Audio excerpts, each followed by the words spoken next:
Goeiedag, my naam is Tiaan Gildenhuys en op hierdie DVD wil ek met jou praat oor 'n baie interessante, maar ook 'n baie belangrike onderwerp. Dis nie 'n lang DVD nie, dis nie 'n lang lesing nie, maar die titel is Word kragtig in die Here. Jy sien, ons kan nooit enigiets in ons eie krag doen nie, veral nie in hierdie wêreld waarin ons vandag lewe nie. Ons het nodig om in Jesus se krag te lewe. En aangesien dit alles oor Jesus Christus gaan, kom ons bid gou saam. Vader, in die magtige naam van Jesus wil ons U loof en prys en eer. Dankie dat ons weet, Here, die Bybel sê waar 2 of 3 in my naam vergader is ek in hulle midde. So ons weet, U is hier waar ek besig is met die opname, maar U is ook daar waar mense na die DVD gaan kyk. En ons vra dat U alleen verheerlik sal word. Ek vra, Here, dat die Heilige Gees my die pad sal vat, dat ek nie die eens wees wat spreek nie, maar dat U in en deur my sal spreek en dat U almal van ons, almal wat na die DVD kyk, ook ek wat besig is met die opname, sy harte ontvanklik sal maak vir die waarheid van U woord. Word verheerlik deur die openbaring van die skrifte, Here. En dankie dat U ons die autoriteit gee om vir die Satan sê, Satan, ons bind jou werke nou. Hierdie is heilige grond, oral sal mense na hierdie DVD sal kyk, en jy sal nie keer dat God se kinders hierdie boodskap ontvang nie. Die Here bestraf jou en jy sal verdwyn in Jesus se naam. Here Jesus, ons vra dat U ons toemaak met die kosbare bloed asseblief. Ons vra dat U die engele vir ons opstel reg rondom elke perseel waar dan met hierdie DVD besig sal wees. En ons dankie daarvoor, Here. Dankie vir die teenwoordigheid. Sit die engele rondom ons. Wees U self 'n muur van vuur van beskerming om ons, volgens Sagaria 2 vers 5. Ons eer U vir die liefde, Here. Dankie dat U ons eerste lief gehad het en daarom kan ons ook sê, Here, ons is lief vir U. Word ook verheerlik nou. In Jesus se naam. Amen. Nou die van julle wat my ken, weet ek begin altyd met hierdie teksvers 2 Korintiërs 1 vers 13 wat sê, want ons skryf aan julle niks anders as wat julle lees of ook verstaan nie, en ek hoop dat julle dit ook tot die einde toe sal verstaan. En weet julle, vandat die Here vir my daardie teksvers gewys het, lees ek my Bybel op 'n totale ander manier. Weet ek, as my Bybel sê Jesus Christus is uit 'n maagd gebore, dan is Jesus Christus uit 'n maagd gebore. As my Bybel sê dat Jona was nie vis, dan was Jona aan die vis gewees. Dit is nie 'n mite, 'n storie of 'n legende nie, maak nie saak wat wie sê nie. En as my Bybel ook vir ons sê, ons worstelstryd is nie teen vlees en bloed nie, maar teen die bose geeste in die lig, dan is dit presies wat dit beteken. Hoekom? Want ons skryf aan julle niks anders as wat julle lees of ook verstaan nie. En ek hoop dat julle dit ook tot die einde toe sal verstaan. So ons hoef nie te wonder of ons ooit die Bybel sal kan verstaan nie. Daar staan dit. Ons kan dit nou al verstaan en ons moet dit eintlik tot die einde toe verstaan. Want in Matteus 22 vers 29 het Jesus gesê, julle dwaal omdat julle die skrifte nie ken nie en ook nie die krag van God nie. En weet jy mense, daar was my probleem ook gewees. Vir 36 jaar van my lewe, tot 18 jaar terug, toe Jesus Christus in Augustus 1999 persoonlik ontmoet het, op daardie stadium was ek reeds 'n ouderling in die kerk, maar ek het gedwaal, want ek het nie die skrifte geken nie. En hoekom het ek nie die skrifte geken nie? Want ek het nie die skrywer van die skrifte geken nie. Ek het nie geweet dat ek is 'n gewone ouetjie ook in 'n persoonlike, intieme verhouding mag wees met die skepper van hemel en aarde nie. Ek het geglo, dis vir die dominees beskore daai, dis vir die pastore beskore daai. Hulle gaan in die heiligdomme in, hulle gaan hoor by die Here, en dan kom sê hulle vir my, ek hierdie ou ploetertjie hieronder, kom vertel hulle, of wat sê die Here vir my en wat moet ek doen? Tot ek Jesus Christus persoonlik ontmoet het. En weet jy wat, toe ek hom persoonlik ontmoet het en ek vervul is met sy Heilige Gees, wat is skielik gebeur? Dat 'n honger in my hart ontplof vir sy woord. En toe ek sy woord self begin lees, het die Heilige Gees wat nou in my woon, self die wonderlike waarhede van hierdie boek vir my oopgebreek. En het ek ook die krag van God leer ken. Waar? In my huwelik, in my verhouding met my vrou, my kinders, my familie, my vriende, die mense rondom my. Daar het ek die krag van God leer ken. Ook in ons finansies, daar het ek die krag van God leer ken. Maar ek het nodig gehad om wat te doen? Om die skrifte te leer ken. Om die krag van God te kan leer ken. En daar het ek ook geleer, dat toe Satan vir Jesus versoek het in die woestyn, vir 40 dae en 40 nagte, het Jesus elke keer gesê, Satan, daar is geskrywe, Satan, daar is geskrywe, Satan, daar is geskrywe. So watter wapen het Jesus gebruik? Hierdie. Hy het die woord, die gesproke woord gebruik. En daarom het ek en jy ook ons skrifte so goed ken, dat as daar 'n aanval op my huwelik kom, ek kan sê, Satan, daar is geskrywe oor my huwelik. Maar hoe gaan ek kan sê Satan, daar is geskrywe oor my huwelik, as ek nog nie die teksverse oor die huwelik self gelees het nie? En so is hierdie wapen vir my kragteloos en oneffektief. Ons gaan vandag juist praat oor hierdie wapen. Maar die punt is, my liewe vriend en vriendin, jy moet self kies om te sê, Here, ek wil ook in 'n intieme verhouding met U wees. Ek wil ook Jesus Christus aanneem in my lewe, sodat ek ook hierdie pad saam met U kan stap. En as jy nog nooit Jesus Christus aangeneem het nie, aan die einde van hierdie DVD sal daar 'n gebed wees, wat jy kan bid, om hom ook in jou lewe in te nooi. Maar dan moet jy vir hom vra om deur sy Heilige Gees hierdie skrifte vir jou te openbaar. Jy moet elke dag jou skrifte ondersoek, jy moet Bybel lees, jy moet dit inneem, sodat jy daar volgens kan begin lewe. En dan word dit een groot avontuur. En word al hierdie wonderlike waarhede ook vir jou oopgebreek. En dan is dit lekker om te sien hoe dit fisies op jou lewe gaan toepassing is. Hoe jy dit in jou lewe kan toepas, dit toeëien vir jouself en gaan uitlewe daar buite tot eer van die Here. Nou gaan ons kyk na die teksvers waaroor hierdie hele lesing gaan. En dit is Efesiërs 6 vers 10. Eindelik my broeders, word kragtig, kyk nou mooi, in die Here en in die krag van sy sterkte. Eindelik my broeders, en ja natuurlik, suster, is op jou ook van toepassing. Word kragtig in die Here. Nie word kragtig in jou brandewyn nie, of word kragtig in jou geld nie, of word kragtig in jou sport nie. Daar staan word kragtig in die Here en in die krag van sy sterkte. Baie duidelik daar. Weet ons nou wat die Bybel vir ons sê. Waar moet ek my krag kry? Hoe moet ek kragtig word? Ek moet kragtig word in die Here en in die krag van sy sterkte. Want jy sien, en omdat ons nie hierdie waarhede ken in die Bybel nie, probeer ons so baie kere ons hele lewe lank dinge in ons eie krag doen. En ons val weg, en ons val in die modder in, en ons val tussen die varkpele in, en ons ploeter op ons knieë rond, en ons probeer die pad kry, maar dit werk nie, want jy sien, ons word nie kragtig in die Here en in die krag van sy sterkte nie. En baie kere, selfs wanneer ek hierdie teks soos raak lees, in die verlede wat ek hom so raak gelees het, voordat ek Jesus persoonlik geken het, het ek nie eens geweet wat dit beteken nie. Wat beteken dit om sê word kragtig in die Here en in die krag van sy sterkte? Hoe kan ek in die Here se krag sterk word? Hoe kan ek in sy sterkte kom? Want ek is mos ek en die Here is die Here. Nee, weet jy wat? Die oomblik as jy verstaan, dat as jy Jesus Christus aanneem, dan sê Galasiërs 2 vers 20, ek lewe nou nie meer nie, maar Christus leef in my. So raai wat? Dis nie meer ek wat dit net in my eie krag probeer doen nie. Want hy gaan verder na die vers in Galasiërs 2 vers 20 om te sê, en die lewe wat ek nou lewe, leef ek deur die geloof in die Seun van God, wat homself vir my oorgegee het. Jy sien, Jesus het vir my en jou kom sterf aan die kruis. Hy het opgestaan uit die dood, hy het opgevaar na die Vader toe, gaan sit aan die regterhand van God, en vir my en jou die Heilige Gees gestuur. Nou lewe die Heilige Gees in my en deur my. En Romeine 8 vers 14 sê, en hy wat deur die Gees van God gelei word, die is kinders van God. So, ek kan net aanspraak maak daarop dat ek 'n kind van God is, as ek deur die Gees van God gelei word. Gelei word in my huwelik, gelei word in my besigheid, gelei word in my finansies, gelei word in my verhouding met my werksmense, gelei word in my verhouding met my kinders, of wat ook die geval mag wees. Dan weet ek, nou kan ek begin kragtig word in die Here. Nou begin ek nie meer dinge in my eie krag te probeer doen nie. As daar 'n situasie by die werk is, weet jy wat gedoen ek eers?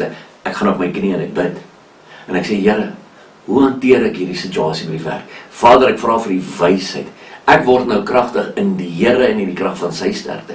Nou begin ek situasies in my huwelik in sy sterkte hanteer.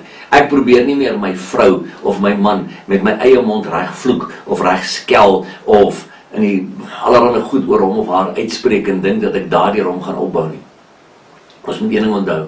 Deur negatiewe woorde oor mense uit te spreek, of dit jou man of jou vrou is of jou kinders is, gaan hulle nie beter mense maak nie. Inteendeel, dit wat jy uitspreek sal jy kry nie. Want dis wat die Bybel ons sê in Spreuke 18:21, dood en lewe lê in die mag van die tong, en elkeen wat dit graag gebruik, sal die vrug daarvan eet. So ons moet ophou om dinge in ons krag en in ons sterkte te wil probeer doen. Ons wil tog so graag altyd die mense oortuig van ons siening en ons opinie. Mense, jy moet een ding reg verstaan, hier binne in hierdie boek bestaan daar nie so iets soos die boek vir opinie nie. Ons moet doen wat hierdie boek sê. Ons moet lewe volgens wat die woord vir ons sê. Wat Lukas 6 vers 46 sê Jesus, en wat noem julle my Here, Here, en julle doen nie wat ek sê nie. En dis nou een ding wat ek hierdie afgelope 18 jaar van my lewe geleer het van hierdie boek. Hierdie is 'n doen boek. Dis nie sommer net, ag ja, weet jy wat, ons glo dit, ek glo die Bybel sê dat goed. Ja, maar doen jy dit? Nee, nou nie rarig nie. Okay, so jy glo dit nie. Want as ek dit werklik glo, sal ek dit doen, letterlik soos wat dit hier staan. Nou wat behels dit verder om te sê, word kragtig in die Here en in die krag van sy sterkte? Wel, kom ons kyk na die woordjie kragtig in die Grieks, dis endunamo. Dit beteken to empower, to enable, and be or make strong. In Afrikaans, wees bekragtig met ander woorde. En die woordjie krag in Grieks is kratos, ook dominion, dit beteken autoriteit. En sterkte is die woord ischus, wat beteken ability, power or strength, met ander woorde bekwaamheid.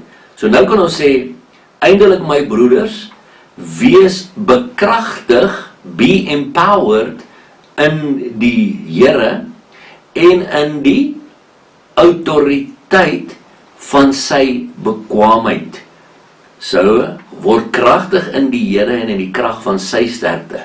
Word bekragtig in die Here, met ander woorde, hy is die een wat jou gaan bekragtig, wat jou gaan empower, en in die autoriteit van sy bekwaamheid. So, hy is die een wat jou bekwaam gaan maak. Hy is die een wat jou autoriteit gee. Hy is die een wat jou bekragtig.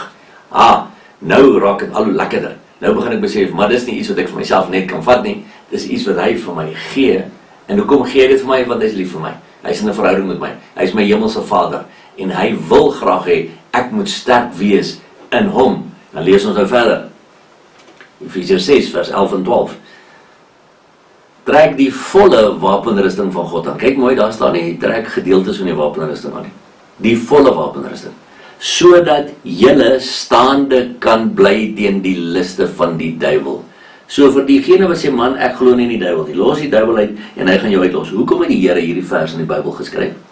En onthou nou, hierdie is na Jesus se kruisiging, dit is na Jesus se hemelvaart, dit is na die uitstorting van die Heilige Gees. So Paulus praat hier met Heilige Gees vervulde gelowiges na die uitstorting van die Heilige Gees. So baie mense sê vir my, nee, maar ek is 'n Heilige Gees vervulde kind van God. Ek was nie geworried oor bose geeste of die duiwel nie. Nou wat staan hierso? Trek die volle wapenrusting van God aan, sodat jy staande kan bly teen die liste van die duiwel. Want ons worstelstryd is nie teen vlees en bloed nie. En daai woordjie worstelstryd, ek gaan kyk sommer in 'n woordeboek. En dit beteken 'n stryd om die lewe. So ons is in 'n stryd om die lewe. Nie teen vlees en bloed nie. Met ander woorde, nie teen ander mense nie. Maar teen die owerhede, teen die magte, teen die wêreldheersers van die duisternis van hierdie eeu, teen die bose geeste in die lig. Baie duidelik sien ons daar 'n hele hiërargie. Ek het ook 'n DVD oor praktiese geestelike oorlogvoering, waar ek daardie hiërargie in die geestesdimensie verduidelik, soos 'n weermag met generaals en kapteins en sersante en troepe. Dit is hoe hierdie weermag werk, en hulle kom teen my en jou met die liste van die duiwel, want ons is in 'n worstelstryd teen hulle, sê die Bybel. En daai worstelstryd is tot die dag wat ek en jy sterf. En daarom moet ons maar leer om hierdie oorlog te beklei, volgens wat die woord vir ons sê. En hoe gaan ons dit kan beklei? Net as ons kragtig is in die Here en in die krag van sy sterkte. Want jy kan nie Satan en sy magte in jou eie krag beklei nie, my liewe vriend. Jy kan dit net beklei, of hulle net beklei in die krag van die Here. Dan sê Efesiërs 6 vers 13, daarom neem die volle wapenrusting van God op, sodat julle weerstand kan bied in die dag van onheil, en nadat julle alles volbring het, staande kan bly. Kyk mooi wat staan daar. Daarom, wat is die daarom? Die daarom is as gevolg van vers 12 wat sê, want ons worstelstryd is nie teen vlees en bloed nie, wat in die bose geeste in die lig. En daarom, omdat ons in 'n worstelstryd is teen bose geeste in die lig, neem die volle wapenrusting. So daar herhaal hy dit weer. Neem die volle wapenrusting. Moenie dink jy kan net met sekere gedeeltes van sy wapenrusting beklei nie. Jy het die volle wapenrusting van God nodig teen hierdie magte, sodat julle weerstand kan bied in die dag van onheil. En nadat julle alles volbring het, staande kan bly. Nou kry ek Christene wat my sê, nee, ag weet jy wat Jan, die manier hoe 'n mens weerstand bied teen die vyand, is jy staan net doodstil. Jy doen niks nie. Want as jy niks doen nie, gaan hy niks aan jou kan doen nie. Nou ek kan nog onthou toe ons destyds in die weermag was, toe ons op die grens gaan beklei het en dies meer. As hulle vir ons sou gesê, weet jy wat, Die manier om weerstand te bied teen die vyand daar op die grens is, staan net doodstil.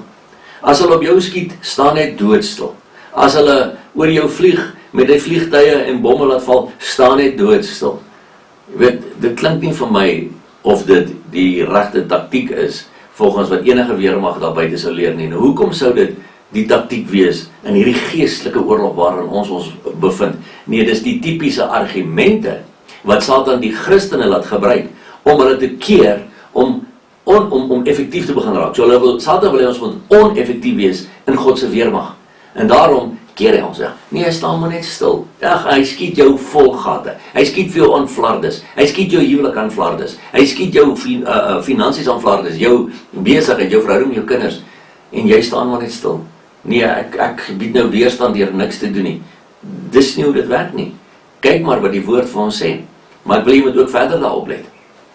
Sodat jy weerstand kan bied in die dag van onheil en nadat jy alles volbring het, staande kan bly. Nou kom maar baie gelowiges aan my toe vir berading. Dan sê hulle my, Tiaan, ek verstaan dit nie. Weet jy wat? Ek is regtig 'n kind van die Here. Ek stap op pad met die Here. Ek verstaan sy woord. Ek is met hom in gesprek elke dag. Ek is Heilige Gees vervuld. Ek weet hoe werk die oorlog. En ek het regtig nou alles gedoen. Ek gee my tiendes. Ek breek die vloeke. Ek is deur bevryding. Ek het al wat 'n verloningsgebed wat daar mag wees, het ek al gebid, dink ek. Ek dink nie daar's nog verloningsgebede wat ek kan bid nie. Maar die hel bars nog steeds om my los. Wat is aan die gang? En dan verwys ek elke keer na hierdie vers. As ek kyk mooi daar staan. Daarom, juis as gevolg van hierdie aanslag wat om jou losbars, neem die volle wapenrusting van God op, sodat jy weerstand kan bied in die dag van onheil, en nadat jy alles volbring en staande kan bly. Met ander woorde, ja, jy het alles volbring. Jy het jou tiendes gegee, jy het jou sondes bely, jy het al hierdie goedes gedoen, jy het die vloeke gebreek, jy het wat ook al alles gedoen, maar daar's nog steeds 'n dag van onheil. Maar kyk nou, wat staan heel onder. Wat moet ek dan doen, sodat jy staande kan bly? En dis die hele punt. So, al is jy in hierdie dag van onheil, al kom hierdie aanslag, en jy weet jy het alles gedoen, en jy weet nie meer wat jy kan nog anders kan doen nie, bly staande. Hoe? In die krag van die Here, in sy bekwaamheid, in sy bekragtiging, in sy autoriteit, met sy volle wapenrusting aan. Hoekom? Want jy moet kan weerstand bied in daai dag van onheil. Soos daar die aanslag kom, moet jy kan weerstand bied. Al hoef jy nie, al gee jy nie 'n tree vorentoe nie, al gee jy nie 'n tree agtertoe nie, staan jy in die krag van die Here. Jy is bekragtig in sy sterkte. Dan lees ons verder. In vers 14 staan daar, staan dan vas, julle lendene met die waarheid omgord. Sien, dis nou interessant. Hy herhaal dit nou 2 keer. Vers 13 sê, sodat julle in die dag van onheil staande kan bly. En as die eerste woorde daarna, die volgende vers, staan dan vas. En my liewe vriende, vriendin, hoor my vandag. Jy gaan net kan vasstaan teen die aanslae van die lewe as jy in Christus is. As jy weet wie jy in Christus is, as jy weet Jesus Christus is in jou, en as jy weet, jy is in 'n persoonlike intieme verhouding met die lewende God, slegs dan gaan jy kan vasstaan. Want kyk, wat staan daar? Julle lendene met die waarheid omgord. So die beld wat ek dra, moet die waarheid wees. Watter waarheid? Die waarheid van die woord. Wie is die waarheid? Jesus sê mos ons, ek is die weg, die waarheid en die lewe. Niemand kom na die Vader toe behalwe deur my nie. So my liewe vriende, jy moet besef, as jy die wapenrusting van God wil dra, moet jy in waarheid wandel. Hoekom? Want baie keer moet jy vinnig kan beweeg met jou wapenrusting aan, en as jou beld nie mooi vas is nie, gaan hy afsak, en hy gaan vir jou trip, en jy gaan op jou aangesig val, op die grond, voor die vyand, omdat jy's gevang is met leuns, met wit leentjies, en om die waarheid so bietjie te verdraai, en ag, hierdie seker nie so erg nie, ag, ek kan daai seker maar so sê, nee, julle lendene moet met die waarheid omgord wees, en dit is nogal interessant, nee, die lendene, dis my voortplantingsorgane is ook in my lendene, so as ek die waarheid dra, gaan ek ook waarheidskinders voortbring, my eie kinders, gaan ek leer van die waarheid, maar ook ander waarheidskinders daar buite, mense wat ek na die Here toe gaan kan lei, omdat ek juis ook die waarheid as gordel om my dra, maar ek moet vasstaan met hierdie wapenrusting aan. Dan sê vers 14 verder, met die borswapen van die geregtigheid aan. Nou geregtigheid is 'n baie interessante woord. Ek het 'n hele DVD net oor wat is geregtigheid. In gewone plain Afrikaans beteken dit geregtigheid is God se manier van dinge doen. Dis wie God is, dis waaruit hy bestaan omtrent, dis sy naam, dis wat hy spreek, sy troon staan op geregtigheid, sê die Bybel. Nou ja, daardie DVD hanteer ek nou al hierdie detail, maar die punt is, ek moet die borswapen van geregtigheid dra. Met ander woorde, die borswapen van God se manier van dinge doen.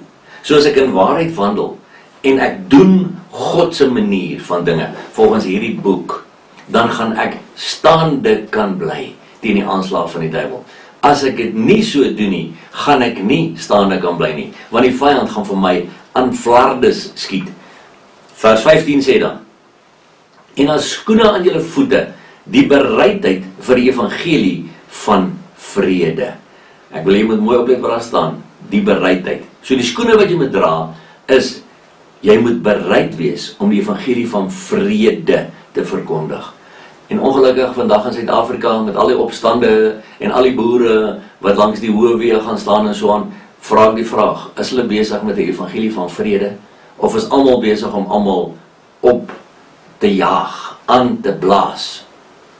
Want as die lot 'n opstand het, of 'n optog het, dan het hierdie lot 'n optog en 'n opstand. En hierdie lot word kwaad vir hierdie lot, en hierdie lot word kwaad vir hierdie lot.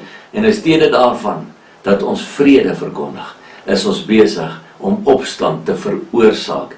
Maar weer eens, selfs dit maak my opgewonde, want mense, die Bybel sê, in die laaste dag, die tekens van Jesus se koms sal wees, die een nasie sal teen die ander nasie opstaan. En daai woord nasie in Grieks is ethnos, dit beteken een etniese groep sal teen die ander etniese groep opstaan. So die feit dat hierdie goed in Suid-Afrika gebeur, maak my opgewonde, want dit sê vir my, ons koning is op pad om al hierdie goeders tot 'n einde te bring, sodat hy op aarde kan kom regeer vir sy 1000-jarige vrederyk. Ek het ook 'n boek in 'n DVD oor sy wederkoms en die wegraping, want ek glo absoluut daarin, dis vir my baie duidelik uit die woord uit, dat dit wel so gaan wees. So, ja, die goeders gebeur, maar as ek en jy sê, ons wandel in die Here, ons is kragtig in die Here en in die krag van sy sterkte, ons dra sy wapenrusting, dan gaan ek bereid wees om die evangelie van vrede te gaan verkondig. Nie die evangelie van oorlog nie. Verseker nie oorlog teen vlees en bloed nie. Ja, wel oorlog teen die bose geeste in die lig. Daardie oorlog gaan ons verseker beklei, maar nie teen vlees en bloed nie. Ek vertrou nie op my boog en swaard nie, sê die Bybel. Nou my boog en swaard in vandag se tyd, my geweer, my R4 en my glokpistool nie. Ek vertrou in die Here. Want hy sê vir ons op Psalm 91 vers 7 tot 11, al val daar 1000 aan my sy en 10.000 aan my regterkant, na my toe sal dit nie aankom nie. En jy sal dit net sien en die vergelding van die goddelose sien. Maar die punt is, dan moet jy in die Here wees. Dan moet jy kragtig wees in die Here en in die krag van sy sterkte. Nie in jou krag en jou wat jy ook al mag hê om te sê, maar ek kan skiet, jy weet, ek is 'n ou wat ek skiet raak. Ek het hierdie gawe by die Here gekry om raak te skiet. Nee, jy probeer dit in jou krag doen. Ons moet besef, hierdie oorlog is 'n geestelike oorlog en ons moet hom op 'n geestelike manier beklei. Dan sê vers 16, behalwe dit alles, neem die skild van die geloof op, waarmee julle al die vuurige pyle van die bose sal kan uitblus. Dit is interessant. 'n Skild wat die vuurige pyle kan uitblus. Nou, as ons nou mooi gaan kyk, daar staan die skild van die geloof. Nou, wat kan pyle uitblus? Ek en jy weet, water blus pyle uit. Ander mense sê, nee, hierdie skilde het baie keer sulke beesvelle opgehad, en as die vuurige pyle ingaan, en hierdie beesvel, ja, die vlamme gesmoor, nee, dit het ook nie altyd gewerk nie. Hierdie simboliek wat hier gebruik word, spesifiek, is die skild van die geloof, moet die vuurige pyle kan uitblus. En dit verwys na die water van die Heilige Gees. Johannes 7 vers 38 en 39 het Jesus gesê, strome van lewende water sal uit julle binneste uitvloei. En as ek daardie strome van lewende water in my het, wat uit my uitvloei, want ek staan in die geloof van die Heilige Gees, sal dit die vuurige pyle van die bose wat teen my kom uitblus. Want jy sien hierdie skild wat ek dra, is die skild van die geloof. Geloof in wat? Geloof in Jesus Christus, in sy woord, geloof in wat hy reeds vir my gedoen het aan die kruis, deur die magte aan die kruis uit te klee, sodat ek juis die autoriteit het, sodat ek juis bekragtig kan wees in sy autoriteit en in sy bekwaamheid om hierdie oorlog te beklei op 'n geestelike wyse, nie fisies nie altyd wil terugskiet en te kere gaan en dies meer nie, maar dat ek net staande kan bly in sy krag, want ek het die skild van die geloof, en wat daardie vuurige pyle van die bose uitblus. Dan sê vers 17, en neem aan die helm van verlossing. Ek prys die Here dat ons verlos kan wees, want dit is net sy groot genade wat dit vir ons moontlik maak. Maar ek moet daardie helm dra ook oor my kop. Ek moet besef, my gedagtes moet gevul wees daarmee, dat ek verlos is deur Jesus Christus. En die Here Jesus Christus is die enigste een wat my ook kan verlos van al die aanslae van die vyand. Dis juist in sy krag. Daarom moet ons kragtig word in die Here en in die krag van sy sterkte. Dan sê vers 17 verder, en die swaard van die Gees, dit is die woord van God. Nou, hier sê nou, daar is die wapen. Die swaard van die Gees, dit is die woord van God. Hier is die wapen waarmee ek en jy moet beklei. Dis die wapen waarmee Jesus Christus in die woestyn beklei het. Elke keer wat Satan hom versoek het, het hy gesê, Satan, daar is geskrywe. Satan, daar is geskrywe. Nou net so, moet ek en jy kan sê, Satan, daar is geskrywe. Maar die punt is, hoe gaan ek en jy weet, wat is daar geskrywe, as ons nie self lees wat hier staan nie? Jy sien, solank as wat hierdie boek so op my bedkassie lê, is hy 'n stomp swaard. Hoe maak ek hom skerp? Deur hom oop te maak en homself te begin lees, self te begin sien, wat staan hier? Wat kan ek teen Satan kwoteer? Hier's 'n aanval op my finansies, wat kwoteer ek daaroor? Hier's 'n aanval op my kind se gesondheid, wat kwoteer ek daaroor? En dan begin hierdie wapen skerp word, want nou begin ek hom skerp maak. Ek skuur hom, hy gaan lê in my gees, en ek is gereed om hom te kwoteer, ek is gereed om hom te gebruik. En onthou, is 'n tweesnydende swaard. Ou Testament, Nuwe Testament. Twee sye, en ek kap die kant toe, en ek kap daai kant toe, want ek kan al twee die testamente gebruik, as 'n wapen teen Satan. Satan, daar is geskrywe. Satan, daar is geskrywe. Satan, daar is geskrywe. Ken jy al jou wapen, my broer en my suster? Spandeer jy al tyd met die woord van God? Of jy 10 jaar oud is, en of jy 90 jaar oud is, ek vra jou die vraag, ken jy al jou skrifte? En wat is die groot argument wat almal deesdae gebruik? O nee, jy weet, ek hou nie van lees nie. Ag nee, weet, ek is maar 'n bietjie lui om te lees. Ja, die Satan hou daarvan. Dis die tipe gedagtes wat hy in jou kop sit, juis om jou te keer om nie jou wapen skerp te maak nie. En jy kies self of jy dit gaan toelaat. Maar jy gaan nooit voor die troon kan gaan staan en sê, Here, ek het nie geweet nie. Gaan die Here sê, nou, hoekom het jy nie hierdie boek gelees nie? Hy het op jou bedkassie gelê. Of hy daar iewers in 'n rak gestaan. Hoekom het jy hom nie uitgehaal en hom gelees nie? En jy gaan van God moet antwoord daaroor. Maar die punt is, hierdie is die swaard van die Gees waarmee ons moet beklei. Nou wil ek vir 'n prentjie wys. Daar is nou min of meer hoe 'n Romeinse soldaat sou gelyk het in die tyd van Paulus. Toe Paulus nou hierdie ding beskryf het oor die wapenrusting, het hy nou glo ek na hierdie klomp Romeinse soldate wat by hulle verby gemarseer het gekyk en het gesien hoe lyk hulle. En hy het gesien hierdie wapenrusting wat hy aan het. Nou maar kom ons kyk nou 'n bietjie in die lig van wat ons tot dusver vir mekaar gesê het, dat ons moet kragtig word in die Here en in die krag van sy sterkte.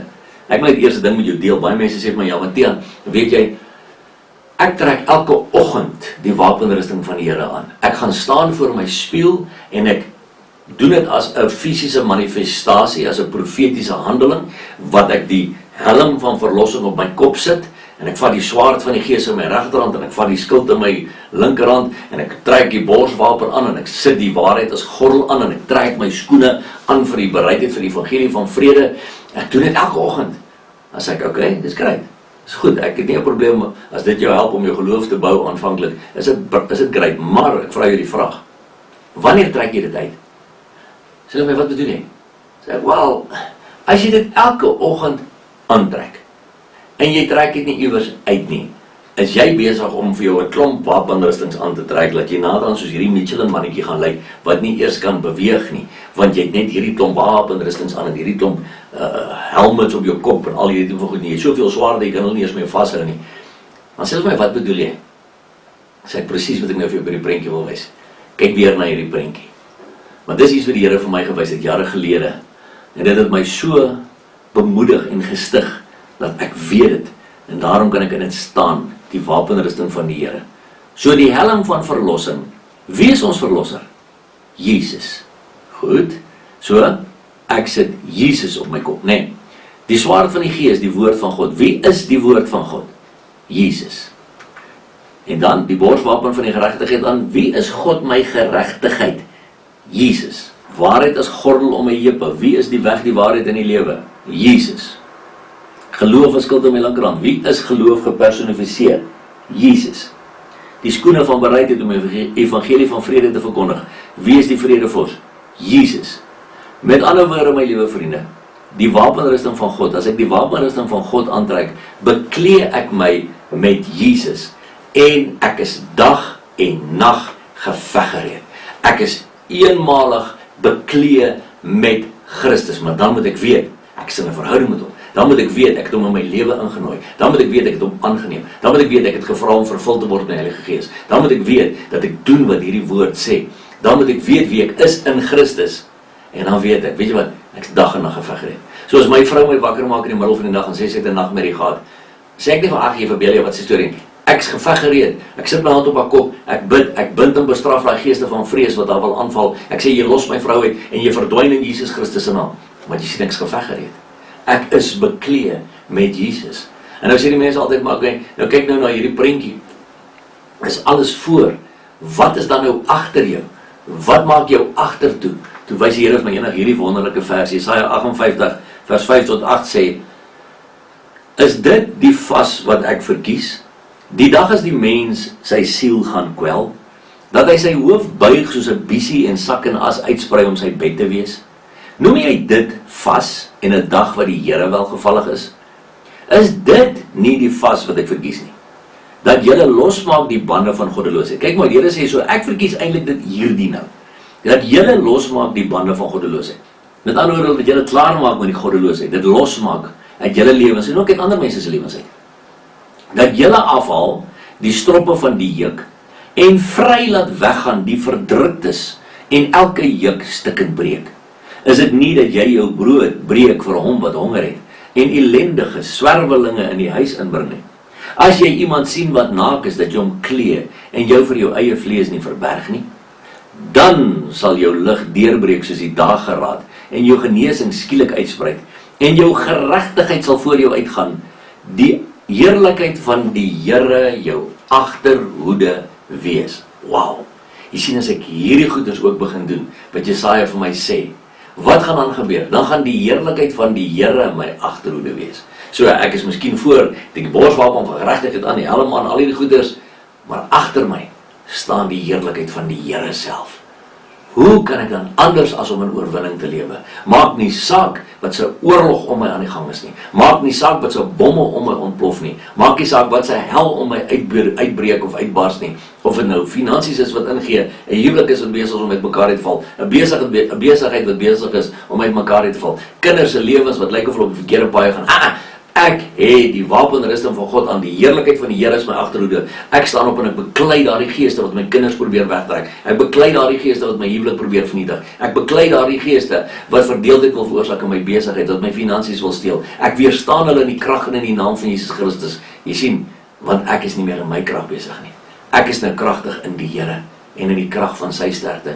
Ek is nou bekragtig met sy autoriteit en in sy bekwaamheid. Sy bekwaamheid om die geestelike oorlog te beklei teen die bose geeste in die lig. Want die Here weet mos hoe werk die bose geeste. Hy het hulle immers aanvanklik geskape. Hulle was engele wat uit die hemel uit gegooi was en nou is hulle op aarde en hulle wil my en jou lewens vernietig. So hy weet hoe werk hulle. Daarom kom bekragtig hy ons met sy krag om hulle te kan hanteer. Maar dan moet ek lees wat sê die Bybel. Dan moet ek my wapens leer ken en ek moet hulle gebruik. Ons lees verder in Efesiërs 6 vers 18. Terwyl julle met alle gebed en smeking by elke geleentheid bid in die Gees. Kyk mooi. Met alle gebed en smeking by elke geleentheid bid in die Gees. So, daar is nie nodig om te sê, nee, weet jy wat, ons bid nou maar net in die oggend so bietjie, of ons bid maar net in die middag so bietjie. Nee, daar staan by elke geleentheid moet jy bid in die Gees. En ja, bid in die Gees beteken ook om in tale te kan bid, as jy in tale kan praat al. As jy nog nie in tale kan bid nie, weet jy wat, dan kan jy dit vir die Here vra. Nog steeds, daar's niks fout om dit te vra nie. Hy gee dit met die oog wat nuttig is, soos wat hy wil, sê die Here. Ek het ook 'n hele DVD oor die doping en die vervulling met die Heilige Gees, waarin ek hierdie goeders beskryf en verduidelik. Maar ek weet ook van 'n persoon wat gesê het, Here, as u vir my in die gees laat bid, laat dit asseblief tog maar in Afrikaans wees. So, elke ou besluit self, maar die punt is, by elke geleentheid. Iemand het ook een keer geskryf, ek dink dit was Charles Finney, wat gesê het, I don't let an hour pass by without praying. So hy het gesê, I don't spend hours per day praying, but I don't let an hour pass by without praying. En dis waar het gaan. As jy daai beginsel verstaan, hoef jy nie skuldig te voel omdat jy nou nie vanoggend 2 ure met die Here spandeer het nie. Hoekom nie? Want ek is 24 ure 'n dag met die Here besig. As ek wakker word in die middel van die nag, is ek besig om te bid tot die Here. As ek in die oggend iewers heen ry, as ek voor my rekenaar sit, as ek in die aand iewers is, of as ek in die dag aan my kar ry, is ek besig om met die Here te gesels, as ek besig met gebed, want ek is besig om by elke gebed, elke moontlike geleentheid te bid in die gees.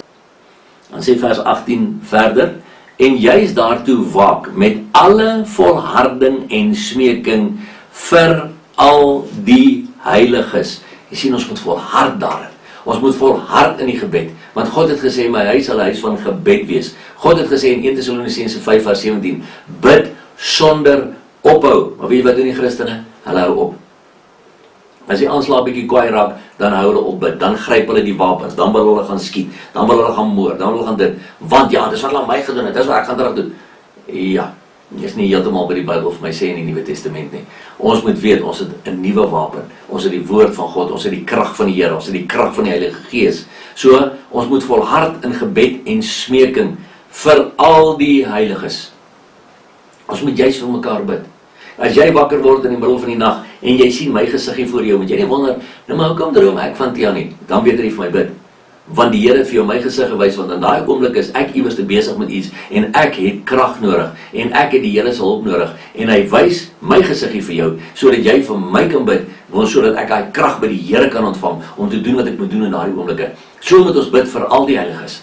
Maar moet ook nou nie hierdie vers gebruik en sê, sien jy, die Bybel sê ons moet net vir die heiliges bid nie. Nee, dis ook nie waar daar staan nie. Die Bybel sê, jy moet jou vyande lief hê.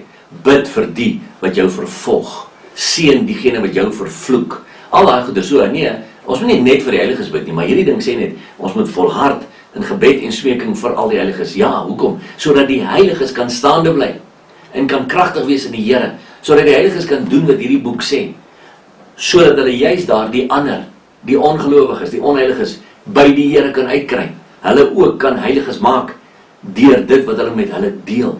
En daarom moet ons bid vir al die heiliges. En ek sien spesifiek ook dat hy sê in vers 19, en ook vir my, sodat 'n woord my gegee mag word, as ek my mond oopmaak, om met vrymoedigheid die verborgenheid van die evangelie bekend te maak. En ek vra dit spesifiek vir jou vandag ook. Jy wat my ken, wat weet, die Here wil my ook gebruik, om stukkies van sy puzzle vir die mense te gee daar, om, dat jy vir my sal bid, sodat as ek my mond oopmaak, ek ook met vrymoedigheid die verborgenheid van die evangelie sal kan bekend maak, sodat ander mense ook daardeur kan vry word, soos wat ek vir jou gesê het, want ek en jy is deel van 'n liggaam, my broer en my suster. Ek en jy behoort aan die liggaam van Christus. Ons moet vir mekaar bid. Jy moet vir my bid, sodat ek dalk meer van hierdie DVD's kan maak, wat mense se lewens kan aanraak, sodat die Here daardeur verheerlik kan word, sodat God die eer kan kry daarvoor. Niemand anders kry die eer nie, maar ek het jou gebede nodig, sodat ek my mond kan oopmaak en die verborgenhede van die evangelie kan bekend maak vir die mense, soos wat die Heilige Gees dit in my hart oopbreek. So verstaan jy dat ons mekaar nodig het, en jy moet ook vandag sê, verstaan, ek sê dit vir jou, ek bid vir jou, ek bid vir alle mense wat ek weet, daar's baie kere wat ek met die Here praat, sê ek, Here, mense wat ek nie eens ken nie, mense wat na my DVD's gekyk het, mense wat vir my bid, ek bid vir hulle. Ek bid vir hulle huwelike, ek bid vir hulle kinders, ek bid vir hulle finansies, ek bid vir hulle gesondheid. So jy kan dit weet, my broer en my suster, ek bid vir jou.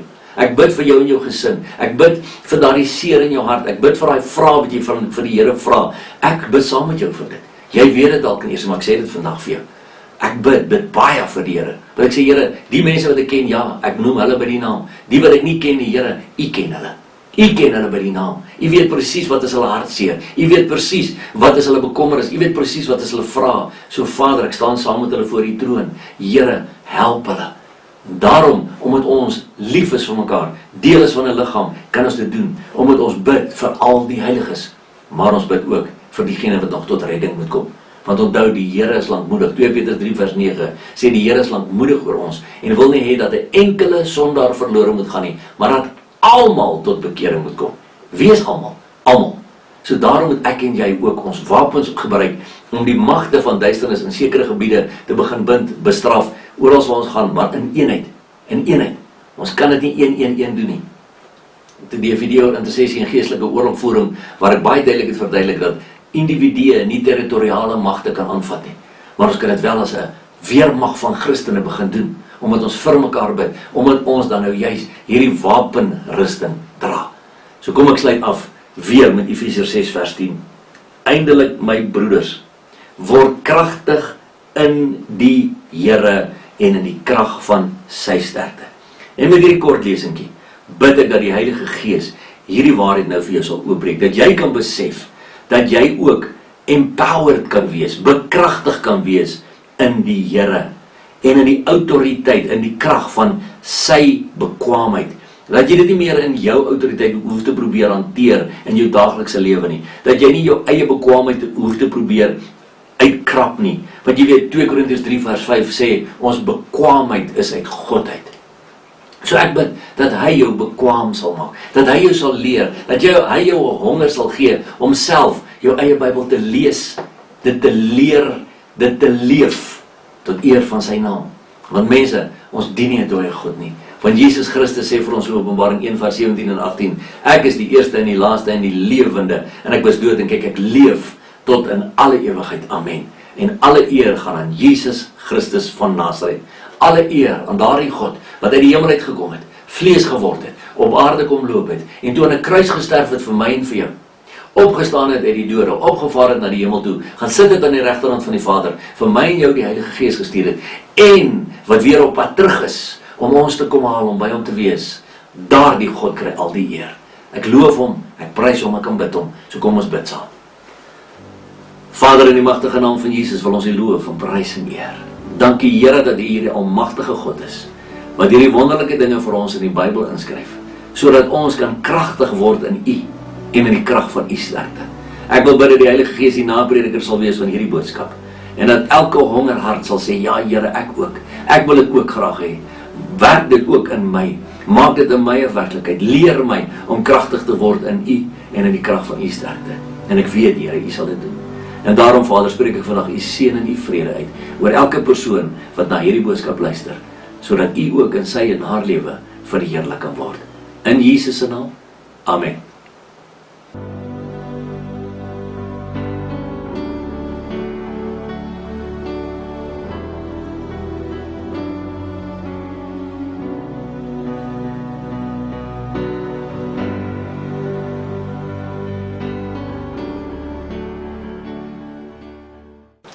Goeiedag, my naam is Tiaan Gildenhuys en op hierdie DVD wil ek met jou praat oor al sou die vyeboom nie bot nie. Want ons almal ken hy liedjie van al sou die vyeboom nie bot nie en daar geen druiwe aan die wingerde wees nie en dis meer. Maar wat beteken dit werklik? Ons gaan 'n bietjie kyk wat die Heilige Gees vir ons hieruit kan wys, maar kom ons bid net gou saam. Vader, in die magtige naam van Jesus wil ons U loof en prys en eer. Dankie dat ons weer die Bybel sê waar 2 of 3 in my naam vergader is ek in hulle midde. So Here, ek weet U is hier waar ek besig is met die opname, maar U is ook daar waar mense hierna sal kyk. En ek wil vra dat die Heilige Gees my die pad het sal vat, dat ek nie die een sal wees wat spreek nie, Here, maar dat die Heilige Gees in en deur my sal spreek en dat U verheerlik sal word. En dankie Vader dat U ons die autoriteit gee om vir die Satan sê, Satan, ek bind jou werke.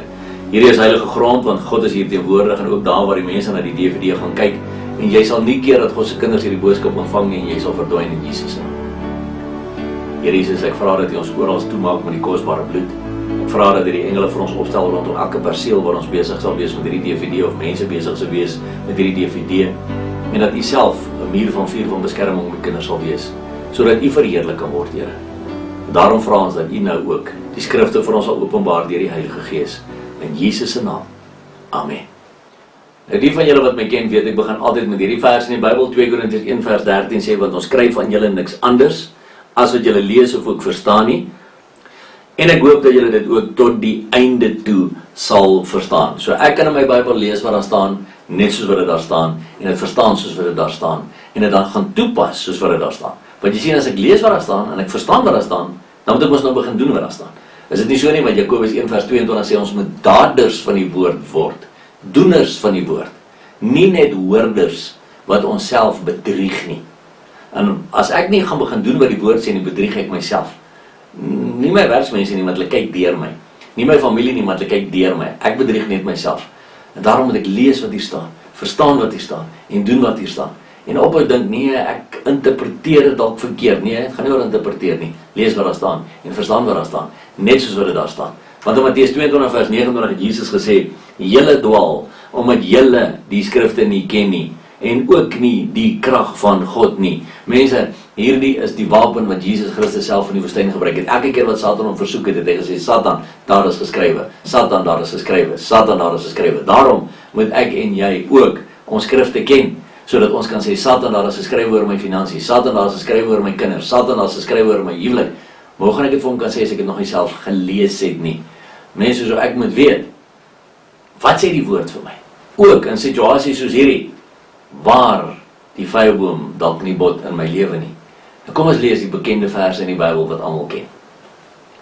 Habakuk 3, vers 17 tot 19 sê, alhoewel die vyeboom nie sal bloei en aan die wingerdstokke geen vrug sal wees nie, die drag van die olyfboom sal teleurstel en die saailande geen voedsel oplewer nie, die kleinvee uit die kraal verdwyn en geen beeste in die stalle sal wees nie. Nogtans sal ek jubel in die Here. Ek sal juig in die God van my heil. Die Here is my sterkte, en hy maak my voete soos die van herte, en hy laat my tree op my hoogtes. Hier is 'n paar aspekte wat ek wil hê ons eers na moet kyk. Hierdie 3 punte wat ek aan neergeskryf het, 1, 2 en 3. Alhoewel die vyeboom nie sal bloei en die wingerdstokke geen vrugte sal wees nie, die drag van die olyfboom sal teleurstel en die saailande geen voedsel oplewer nie, die kleinvee die kraal verdwyn en geen beeste in die stalle wees nie. Met ander woorde, mense, in my en jou taal, alhoewel ek dalk nie enige inkomste mag hê nie, alhoewel ek dalk nie klere mag hê om aan te trek nie, alhoewel ek dalk nie 'n kar in my driveway mag hê nie, nogtans sal ek jubel in die Here, ek sal juig in die God van my heil. En dan wil ek hê jy moet net mooi oplet daar, die Here is my sterkte. En jy sal sien die een Here is in hoofletters geskryf en die ander een in klein lettertjies. Maar die Afrikaanse Bybel het destyds, het hulle ons Vader se naam, Here, in hoofletters ook geskryf. As jy gaan kyk in die Hebreëus, sal jy sien daar staan Jod, Hy, Waf, Hy, I-H, V-H. Want ons Vader se naam in Hebreëus is Yahweh. Ons God het ook 'n naam, die woord God is 'n titel, sy naam is Yahweh. So jy kan weet as jy die Bybel lees, die 33-53 vertaling, as jy die woord Here in hoofletters sien, dan weet jy daar staan eintlik Yahweh is my sterkte. Die tweede Here is gewoonlik Adonai. So Yahweh, die Here is my sterkte. En hy maak my voete soos die van herte en hy laat my tree op my hoogtes. So daarom kan ons weet, ons God het ook 'n naam. Maar die punt wat ek wil hê jy moet raak sien, mense, ek kan vir jou my eie getuienis ook gee. Ek sien dat 18 jaar terug, toe ek tot bekering gekom het, ek was voor dit vir 10 jaar van my lewe ongeveer 'n prokureur gewees. Toe is daar van my geld verduister, as gevolg daarvan is ek van die rol geskraap, van die prokureursorde het gesê, sorry meneer, jy bly die verantwoordelike persoon, jy was die bestuurende direkteur van hierdie maatskappy van julle, jy het nie gekyk dat hierdie persoon die werk doen wat gedoen moet word nie, daarom hou ons jou verantwoordelik, en as gevolg daarvan is ek bankrot verklaar. Ek en my vrou het in dieselfde dorp waar ons met 'n Mercedes gery het ons met ons voete geloop. En in daardie tyd, loof ek die Here, het vriende na my toe gekom, mense wat voor die tyd, vir 'n jaar lank aan my gekarring het en gesê, Tian, kom bietjie saam man, daar by Mabula, daar naby Warmbad, is daar sulke manne en vroue kampe. Dan sê ek, luister, ek is 'n ouderling in die kerk. Ek het my Bybel, ek het my kerk, julle is 'n klomp sektes gaan weg.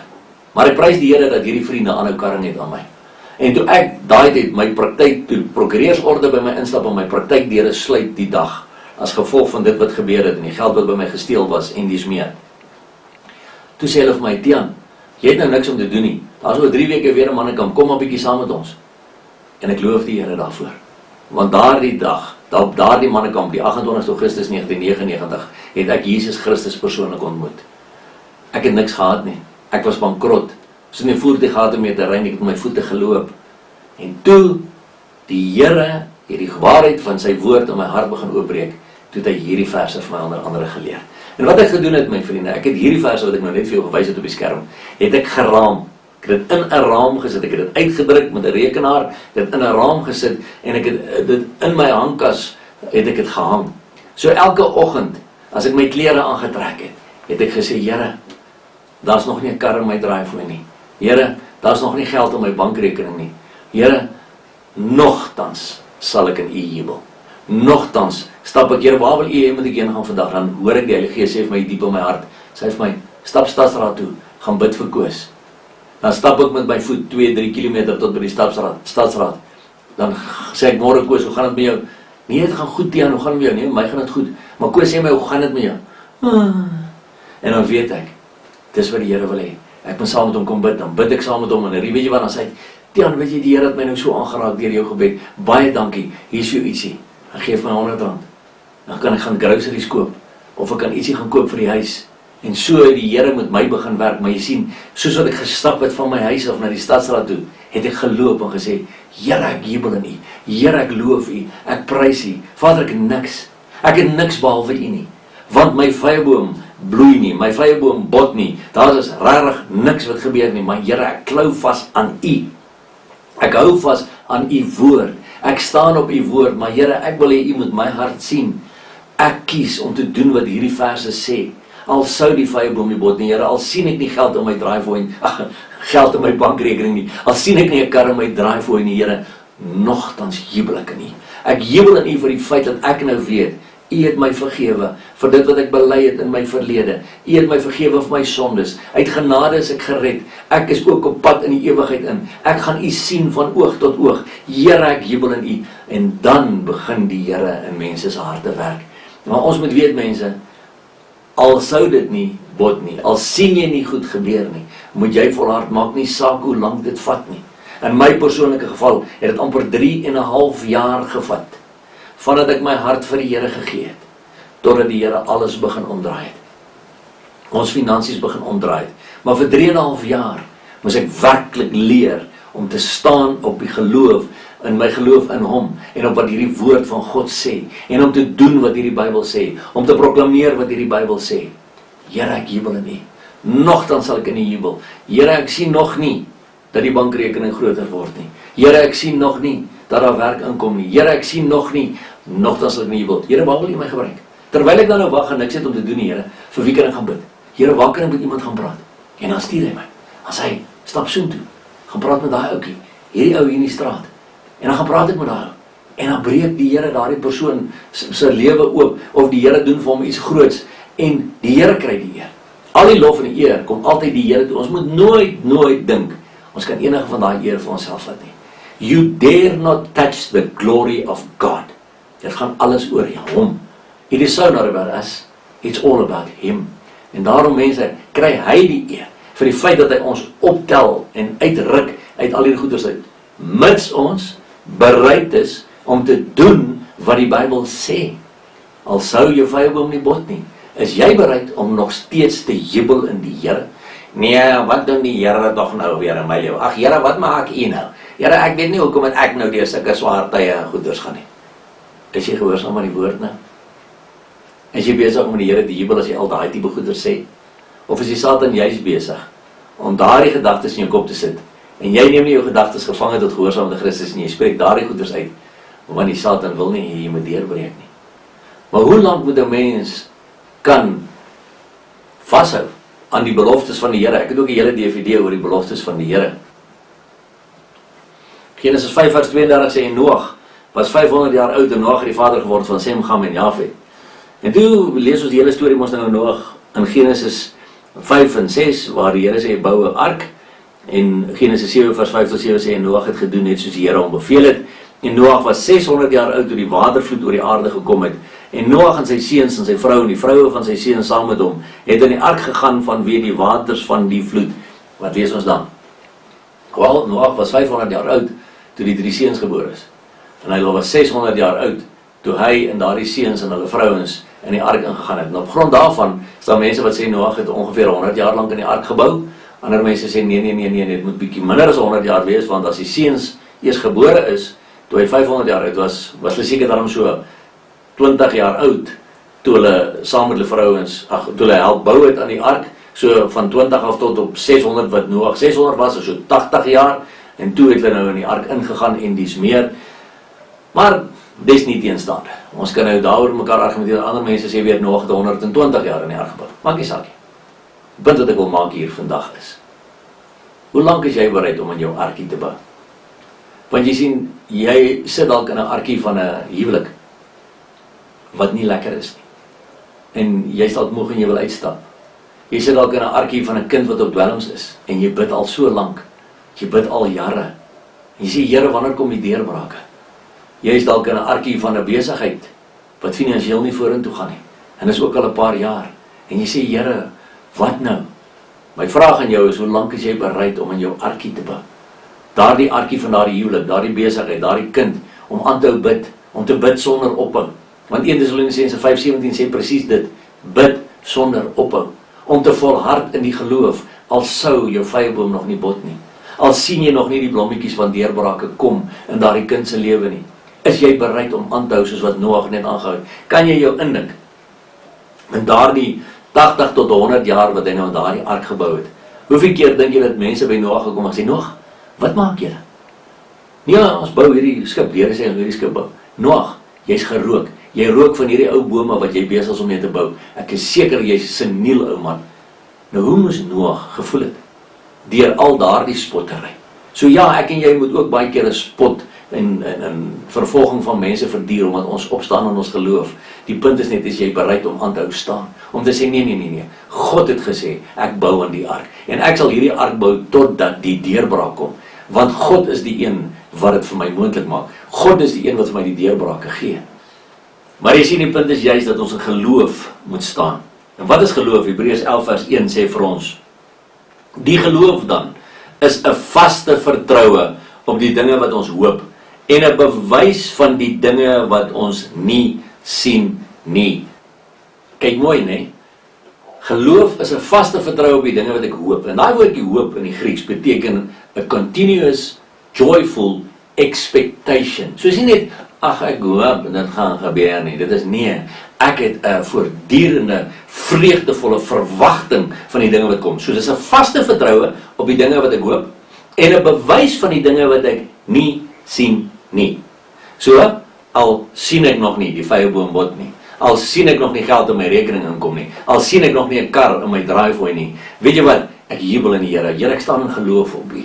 Ek glo dat U is my bron. Ek glo U is my voorsiener. As hy stap soontoe gaan bid vir haar en gaan bid ek vir haar en sê, "Oeg, die Here het my so gesien, hier so ietsie. As dit R500. Dan gaan gee ek my 10de op die R500 en ek gaan koop vir my gesin weer 'n bietjie groceries." En so die Here met ons begin werk. So het hy met my spesifiek gewerk en ek en Joey moes hierdie lessies leer om dit saam te kon doen, om te staan in ons huwelik, om te staan op geloof, om 'n vaste vertroue te hê in die dinge wat ons hoop en 'n bewys te kan hê van die dinge wat ons nie sien nie. En weet julle wat mense, ja, dit is nie maklik altyd nie. Dan kom ek by my yskas en maak ek die yskas oop, dan is daar 1 tomaat in en ek het 'n vrou en 2 kinders in die huis.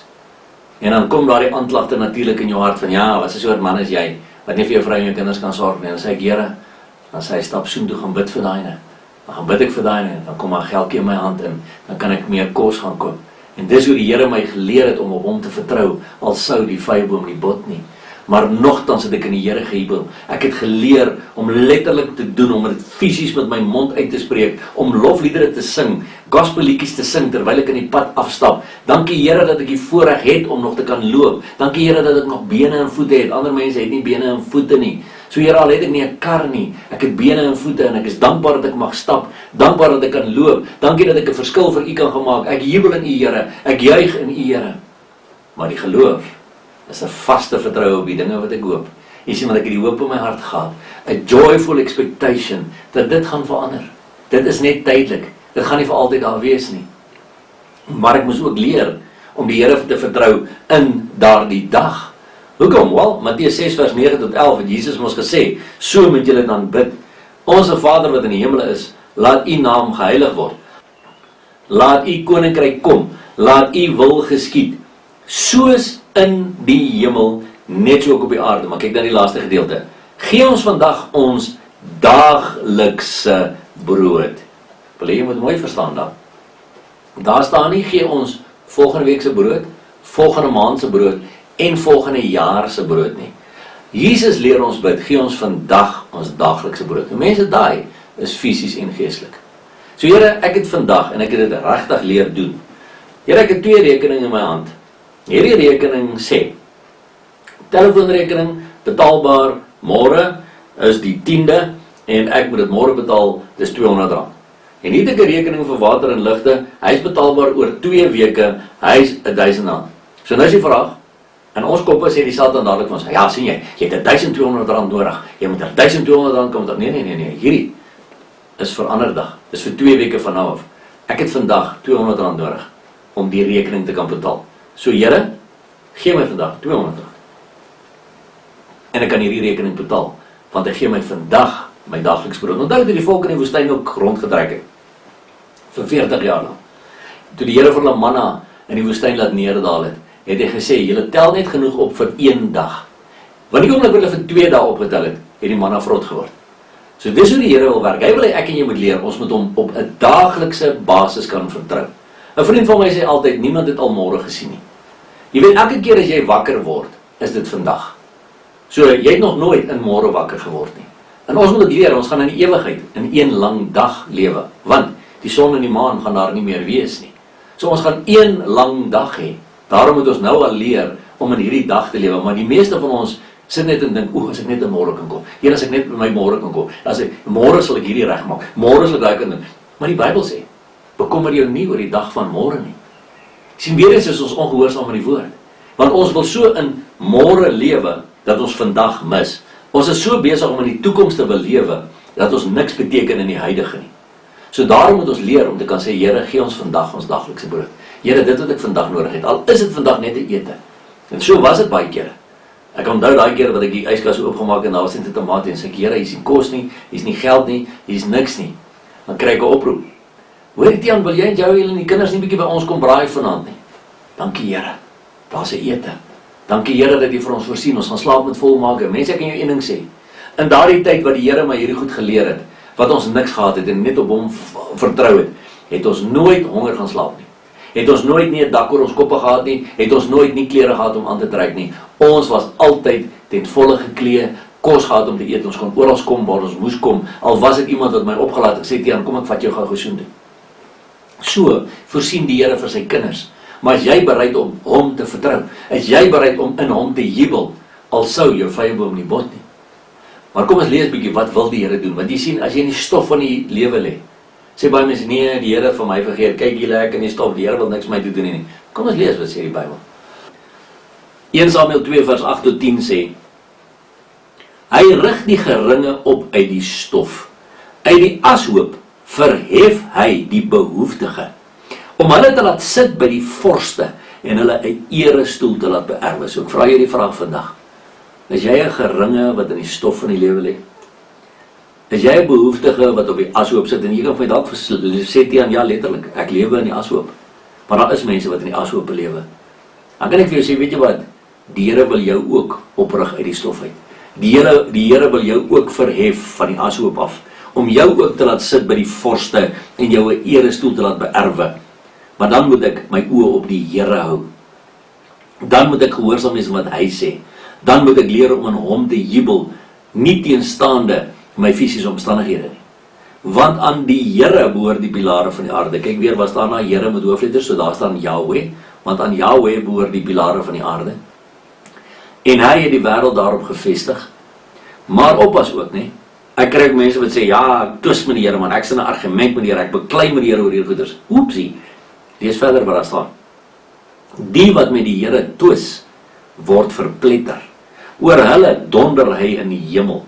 Die Here oordeel die eindes van die aarde, en hy gee sterkte aan sy koning, en verhef die horing van sy gesalfde. So jy kan kies of jy 'n koning en 'n priester van jou God wil wees, of jy een van sy gesalfdes wil wees, en of jy een wil wees wat heeltyd met die Here twis. Want, dan gaan jy verpletter word. Jy sien, jy moet ook kies of jy daar in die stof wil aanhou sit, en of jy op die ashoop wil aanhou sit en jou lot wil bekla, en of jy wil begin sê, Here, ek sien my vyeboom bot nog nie. Here, ek sit hier in die stof. Here, ek sit hier op die ashoop. Here, maar ek vra u, rig my op. So Here, selfs hier, waar kan ek 'n verskil maak? Hier op die ashoop, hier tussen die varke waar ek sit, tussen die varkpele, soos die ryk jong man wat tussen die varke gaan eindig het, nie die ryk jong man nie, die verlore seun wat tussen die varke geëindig het. Here, wat kan ek hier doen? Hoe kan ek iemand se lewe aanraak terwyl ek hier is? Want Here, nogtans jubel ek nie. Ek sien nog nie deurbrake in my lewe nie, maar Here, nogtans jubel ek nie. Gebruik my, Here, stuur my. Daar's groot getuienisse van mense wat letterlik op ashoope gebly het, wat die Here daar gebruik het, daaruit opgehef het en wêreldwyd gevat het met bediening en dies meer. Hy kan dit met jou ook doen. So jy moet weet, dit is moontlik. Die Here het dit met my gedoen, my broer en my suster. Ek getuig teenoor jou, dat hy my en jou opgerig uit die stof van die lewe uit.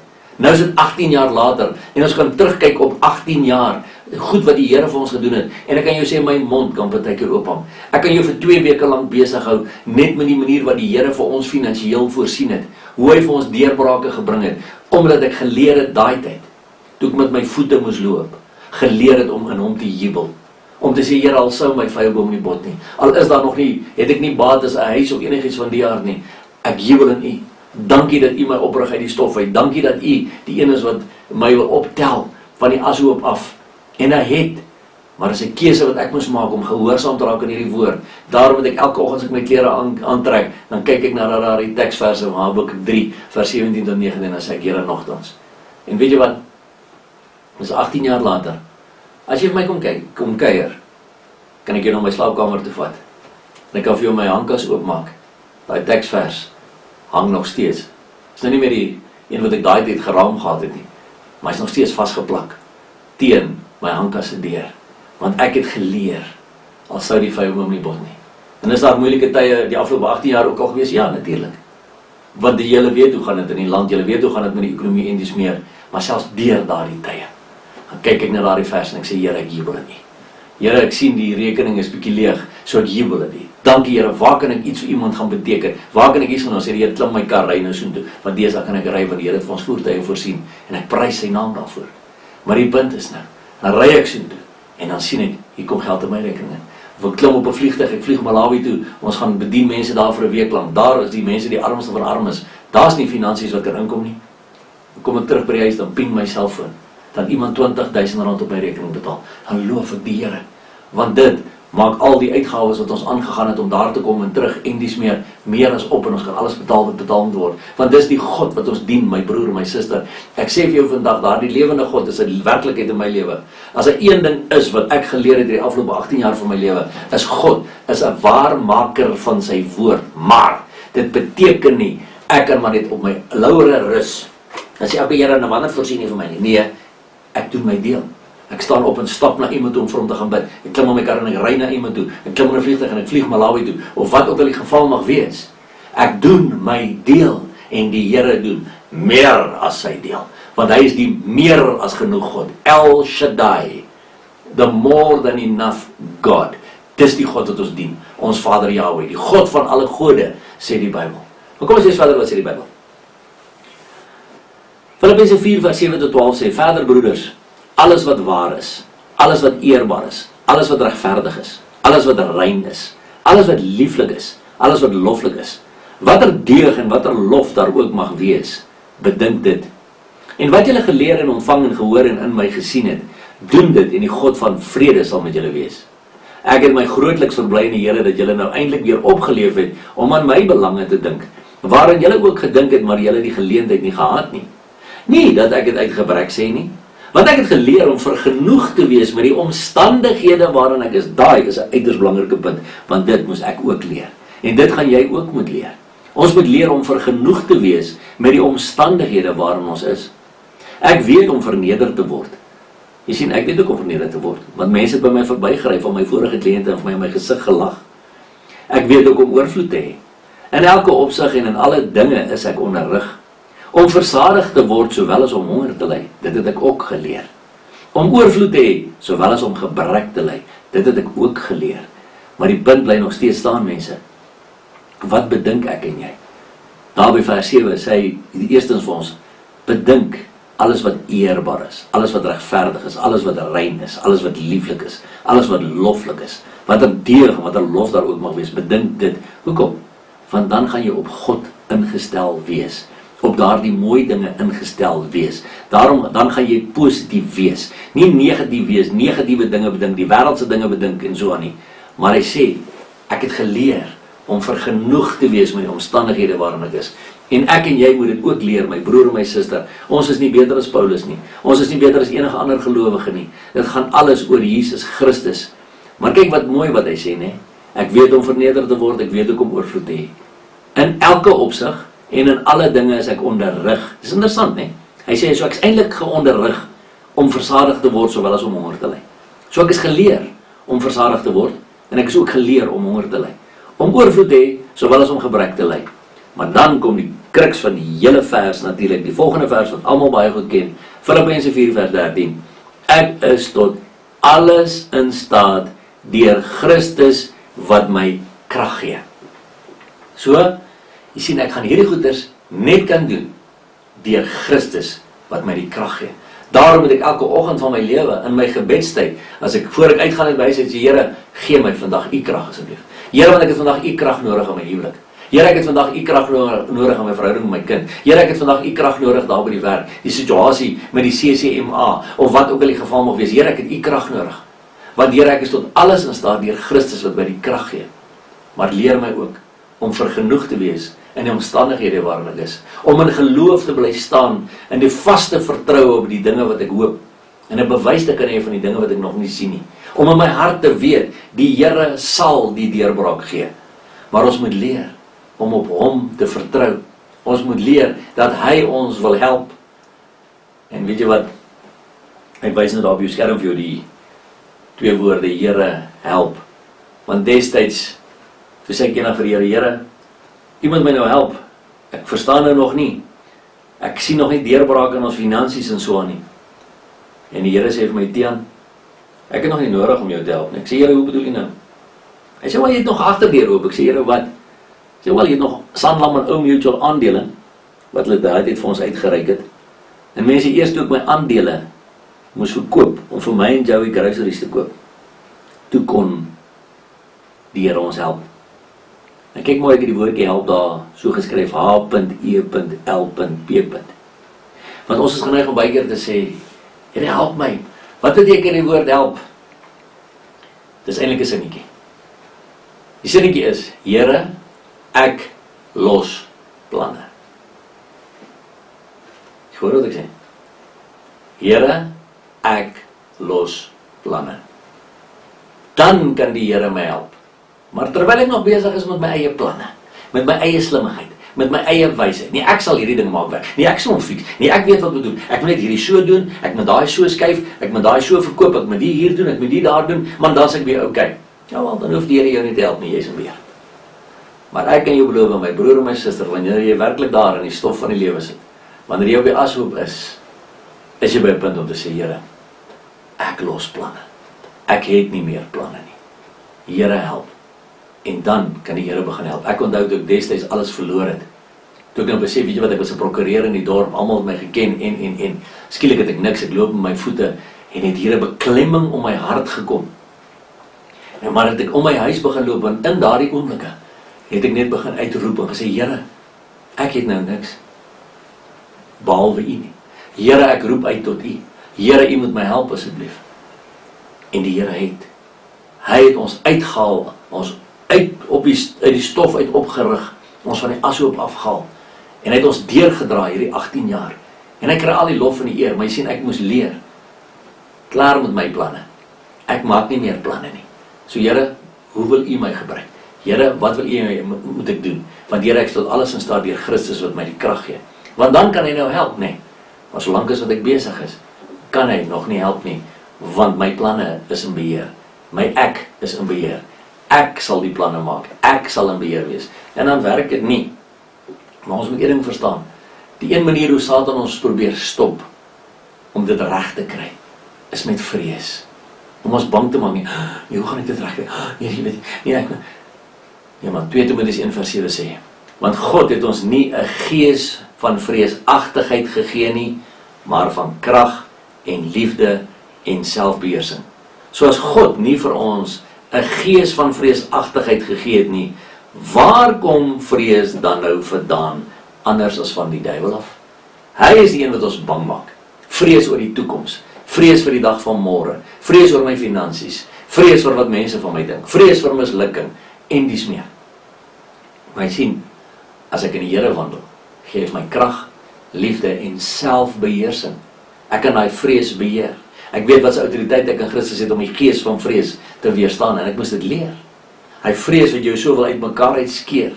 Want jy sien op 'n dag, toe sê die Here vir my, jy weet, ek wil vir jou voorsien. Ek sê, ja Here, ek weet die woord sê, u wil vir my voorsien, maar ek sien dit nog nie. En hy sê, ja Here, hy sê vir my, ja Tiaan, want jy het nog jou eie planne. Wanneer gaan jy nou ophou met jou eie planne? Want ek het vir hom sê, Here, ek vertrou op u, maar ek het dit om te betaal, dat om te betaal, dat om te betaal. Toe hoor ek die Heilige Gees sê vir my, Tiaan, wanneer gaan jy ophou sê maar? Wanneer gaan jy begin sê, Here, ek vertrou op u, punt? Ek sê, Here, goed, van vandag af. Van vandag af gaan ek sê, Here, ek vertrou op u, punt. En ek begin op my eie stap. En ek sê, Here, ek vertrou op u, punt. Here, ek vertrou op u, punt. Want die mag van lewe en dood lê in die tong. Here, ek vertrou op u, punt. Here, maar dis al die 15de van die maand, daar's geen geld in my rekening nie. Ek sê nie weer maar nie, want onthou as jy sê maar, kan sy leer jy alles voor die tyd uit. As jy sê, Here, ek vertrou op u, maar, beteken dit, Here, ek vertrou glad nie op u nie. So, Here, ek vertrou op u, punt. Hier binne, voel tot vrees my wil uitmekaar uitskeer. Ek loop op my huis, ek sê, Here, ek vertrou op u, punt. Here, ek vertrou op u, punt. 15de van die maand, 20ste van die maand, 25ste van die maand, niks. Here, ek vertrou op u, punt. Hierdie vrees wil my uitmekaar uitskeer. Satan, ek weerstaan nie die gees van vrees. Satan, ek weerstaan nie die gees van vrees. Jy gaan my nie aftrek nie. Here, ek vertrou op u, punt. Here, ek jubel in u. Nogtans sal ek in die Here jubel. Kan jy sien, hier's 'n stryd. Hier's 'n stryd hier binne. Want dit is wat Paulus ook gesê, dit wat ek wil doen, dit doen ek nie, dit wat ek nie wil doen nie, dit doen ek, vanweer die sondige natuur binne my, want jy sien hierdie stryd hier binne, wil graag en jy moet teruggaan na die ou wêreldse manier toe, niemand sorg dat jy kan dit doen, jy kan hierdie planne maak, jy kan dit doen, nee, ek jubel in die Here. Here, ek vertrou op u, punt. Here, ek vertrou op u, punt. Die 28ste van die maand, kom alles in wat ek nodig het, om alles te betaal wat ek op daai stadium agterstallig was. Die 3de van die volgende maand, kom alles in wat ek moet betaal vir die volgende maand. So binne 5 dae, gee die Here vir my 2 maande se inkomste, en hy sê vir my, sien jy Tiaan, waaroor is jy bekommerd? En hy het dit meer as een keer gedoen met my, want ek moes daai lesie leer, dat ek moes nie die vreesagtigheid my laat onderkry nie. Ek moes nog steeds in die Here jubel binne in daai tye. Here, ek vertrou op u, punt, en vandag nog. As ek sien, die geldjies raak bietjie min in die rekening, dan begin ek lag en sê, Here, dankie Here, ek vertrou op u, punt. En in 18 jaar, my broer en my suster, het die Here vir my en Joey en ons kinders nog nie een keer gedrop nie. Ek, soos ek sê, ek kan vir jou groot getuienisse gee, van hoe hy vir ons voorsien het om ons kinders deur die universiteit te kry, kontant. En die Here kry die eer. Niemand anders kry die eer nie. Ek probeer nie my eie, wat ook al roem nie, want Paulus sê, my roem is in die Here. Ek roem in die Here. Ek brag oor my God, oor wat hy alles vir hierdie ouetjie wat in die stof was gedoen het. En die Here kry die eer, maar ek jubel in die Here. En daarom moet ons weet, jy moet ook kan leer wag op die Here. Want die Satan sê, nee man, hoekom vat dit so lank? Waar is jou Here? Want jy weet, horlosies is deesdae vinniger, selfone is vinniger, rekenaars is vinniger, kitskos is vinniger. So waar is hierdie stadige God van jou? Hoekom moet jy op hom wag? Want Psalm 130 vers 5 tot 7 sê, ek wag op die Here. My siel wag en ek hoop op sy woord. My siel wag op die Here, meer as wagters op die môre, wagters op die môre. Wag op die Here, o Israel, want by die Here is die goedertierenheid, en by hom is daar veel verlossing. En as jy mooi kyk, gaan jy die woordjie wag 1, 2, 3, 4, 5 keer sien in hierdie verse. Ek wag op die Here, my siel wag op die Here. Wagters op die môre, wagters op die môre, wag op die Here. Want by die Here is die goedertierenheid en by hom is daar veel verlossing. Jy sien, die Bybel sê, wag op die Here. Satan sê, jaag die Here. Ja, kom maar, waar is hy? Hoekom is hy so stadig? Hoekom gee hy vir jou deurbraak nie? Hoekom word jou gebede nog nie beantwoord nie? Nee. Wag op die Here. Maar mense moet dit reg verstaan. Om te wag op die Here is nie 'n passiewe wag nie. Met ander woorde, ek gaan sit nie op my bank en sê, okay Here, ek wag op U. Here, wanneer gaan iemand nou vir my werk aanbied? Ek beloof, niemand gaan nie. Niemand gaan nie. Jy moet nog steeds uitgaan, want om te wag op die Here is 'n aktiewe wag. Terwyl ek wag vir my deurbraak op my gebed, vra ek, Here, waar wil U my gebruik? Here, wat kan ek gaan doen? Dan sê hy vir my, doen wat jou hand vind om te doen. Dan vra iemand vir my, hoor jy, ry saam met my na daardie dorp, ons moet 'n ander voertuig gaan haal. Klim ek in sy kar en ry ek saam met hom, kom ek terug en gee vir my ietsie daarvoor. Doen wat jou hand vind om te doen. Och, want ek kry so baie mense wat by my kom sit en sê hulle, weet jy wat, ek kon nou hierdie werk gekry het, maar hulle bied my net R3000 'n maand aan, nee wat, ek bly eerder by die huis. So hy is eerder bereid om by die huis te bly, 0 te verdien, as wat hy bereid is om iets te gaan doen vir daai R3000. Want hy het vergeet, dat Kolossense 3 vers 23 en 24 sê, wat julle ook al doen, doen dit van harte soos vir die Here en nie vir mense nie. As dit nodig is om vir 'n rukkie die strate te gaan vee, dan gaan vee ek die strate. Al gee dit vir my net R500 in my sak. Dis R500 meer as wat ek gehad het, om vir my gesin te kan sorg. Maar intussen wag ek op die Here.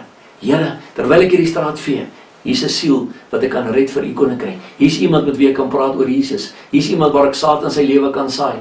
Dankie Here, ek wag op u vir die feit dat ek die dag wat ek weet ek hierdie besem gaan inruil vir 'n bicycle.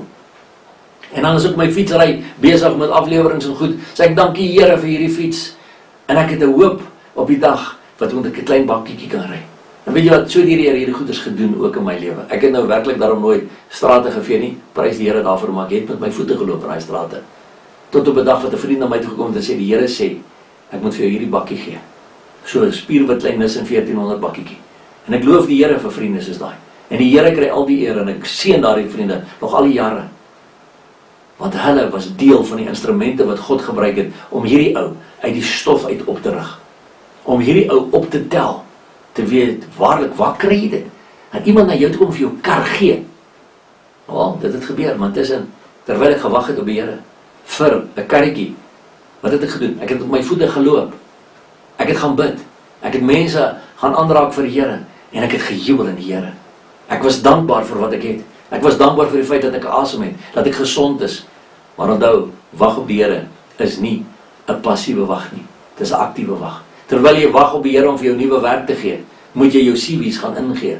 Moet jy dit gaan inhandig. Het jy dalk bietjie nodig? En ja, jy kan vir my sê, weet jy wat, ek het 300 series uitgestuur op die internet. So jy het nie veel moeite gedoen nie. Dit is dalk nodig om op te staan en series iewers met die hand te gaan inhandig by 'n maatskappy wat die Here jou na toe lei. Om te bid en te vra, Here, waar moet ek hierdie CV gaan inhandig?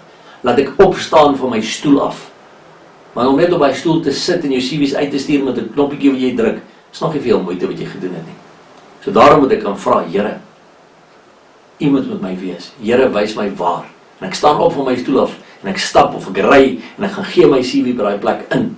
Ek doen 'n bietjie moeite want ek is besig met 'n aktiewe wag op die Here. En die Here is in al hierdie tye bly hy by ons. Maak nie saak waar ons eindig nie. Want kom ons lees in Genesis 39 vers 20 tot 23. Ons almal ken die verhaal van Josef en Potifar se vrou en toe het hom in die tronk laat gooi omdat Potifar se vrou gesê het hy wou haar aanrand en al hierdie goeders en Potifar het haar geglo en nie vir Josef geglo nie. En die Here van Josef het hom laat vang en hom in die gevangenis gesit op die plek waar die gevangenis van die koning opgesluit was. En hy was daar in die gevangenis. Kyk nou mooi. Maar die Here was met Josef daar in die gevangenis. Jy sien as jy vir my sê jy aan dit volwik in 'n gevangenis sit, beteken nie die Here is nie daar nie. Maar die Here was met Josef daar in die gevangenis. En hy het goedertierenheid aan hom bewys en hom guns verleen in die oë van die owerste van die gevangenis. En die owerste van die gevangenis het almal wat in die gevangenis opgesluit was aan Josef toevertrou. En alles wat daar te doen was, het hy gedoen. Die owerste van die gevangene het glad nie na iets omgekyk wat aan hom toevertrou was nie, omdat die Here met hom was.